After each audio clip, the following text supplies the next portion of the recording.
বাংলাদেশের একজন বড় শত্রু, যিনি বাংলাদেশের একটা বিশাল ক্ষতি করেছেন একটা বিরাট পদে থেকে, এবং সেই পদ থেকে তিনি বাংলাদেশের ভাগ্য নির্ধারণ করার একটা ব্যাপারে দায়িত্ব ছিলেন।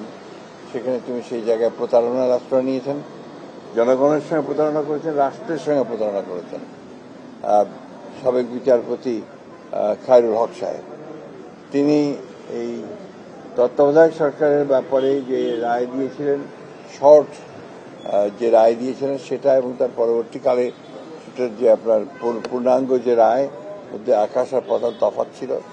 এবং সেই যে রায়টা তিনি শর্ট দিয়েছিলেন সেটাও আমরা মনে করি যে এই রাষ্ট্রের বিরুদ্ধে গেছে। বিলম্বে হলেও যে এতদিন পরে তার বিরুদ্ধে যে ব্যবস্থা গ্রহণ করেছে সরকার, সেজন্য সরকারকে আন্তরিক ধন্যবাদ জানাচ্ছি। এবং সঠিকভাবে তার তদন্ত হবে সব বিষয়গুলোর, এবং তার সঠিকভাবে তার বিচার কার্য সম্পাদন হবে, সেটাই আমরা আশা করি। দ্বিতীয়ত আরেকটি বিষয় আছে যেটা খুবই গুরুত্বপূর্ণ আমরা মনে করি। আমরা পত্রিকা আপনাদের মিডিয়ার মাধ্যমে জানতে পারছি যে আপনার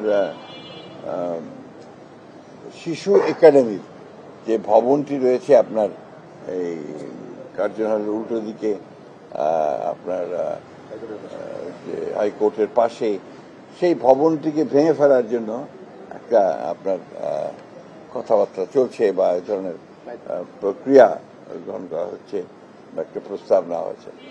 আমরা এটার বিরোধিতা করি, এবং শুধু বিরোধিতা করি এই কারণে যে এটা আপনার শিশুদের একটি বাংলাদেশের প্রতিষ্ঠান, সরকারের প্রতিষ্ঠান, যেটা দিয়ে শিশুদের বিভিন্ন রকমের তাদের যে গঠন, তাদের বেড়ে ওঠা, তাদের মন মানসিকতা তৈরি করা, তাদের এক্সট্রা কারিকুলার অ্যাক্টিভিটিস তৈরি করা, এই সব কিছুর ব্যাপারে আপনাকে এটাকে নেওয়ার জন্য শহীদ প্রেসিডেন্ট জিয়াউর রহমান সাহেব এটার উদ্যোগটা নিয়েছিলেন, এবং তিনি প্রথম এই শিশু একাডেমি তিনি নির্মাণ করেছিলেন, এবং এটা সারা বাংলাদেশেই এর ব্রাঞ্চ আছে।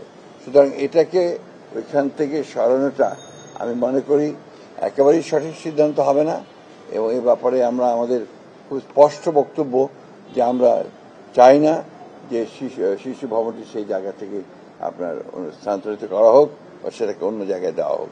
এটা আমার মনে হয় যে জাতি গঠনের ব্যাপারে এটা একটা বাধা হয়ে দাঁড়াবে বলে আমরা আশা করি। রাজনৈতিক সংকটের জন্য তো খায়রুল হক দায়ী ছিলেন নিঃসন্দেহভাবে, 100% শাস্তি আপনারা চাচ্ছেন। এটা তো আমার বলা ঠিক হবে না, কারণ এটা আইনগতভাবে যে বিধানগুলো আছে সেই বিধানগুলো দেখে তাকে সেই প্রসিকিউট করে তার সেই বিধান নিশ্চিত করতে হবে। তবে দৃষ্টান্তমূলক শাস্তি হওয়া উচিত, যাতে ভবিষ্যতে কেউ ওই জায়গাটাতে বসে আর সেই জায়গার ব্যবহার করে রাষ্ট্রের ক্ষতি করতে না পারে। তো সেটা আপনারা অবশ্যই সরকার দেখবেন, যারা এইভাবে আছেন তাদের ব্যবস্থা নেওয়া হবে। রাজনৈতিক সংকটের না, ওনার রায়ের পরেই আমার যেটা হয়েছে সেটা হচ্ছে যে আপনার আমাদের তত্ত্বাবধায়ক সরকার বিধানটা বাতিল পার্মানেন্ট করা হয়েছে, এবং যেটা বাংলাদেশের পরবর্তীকালের যত রকমের আপনার রাজনৈতিক সংকট তৈরি হওয়ার, সেই সংকটগুলো তৈরি হয়েছে, জাতি ক্ষতিগ্রস্ত হয়েছে। দ্বিতীয়ত হচ্ছে যে আপনার একটা মানে বিচার বিভাগ, যেটাকে আমরা মনে করি যে আপনার জুডিশিয়ারি সবচেয়ে বড় জায়গা, যেখানে আপনার সবচেয়ে আপনার মানুষের আস্থা থাকে, সেই আস্থা জায়গাটাকে সম্পূর্ণভাবে তিনি ধ্বংস করেছেন, শুধুমাত্র তার রাজনৈতিক চিন্তা ভাবনা সেই কারণে, যেটা বাংলাদেশের সবচেয়ে বড় ক্ষতি করেছে বলে আমরা মনে করি।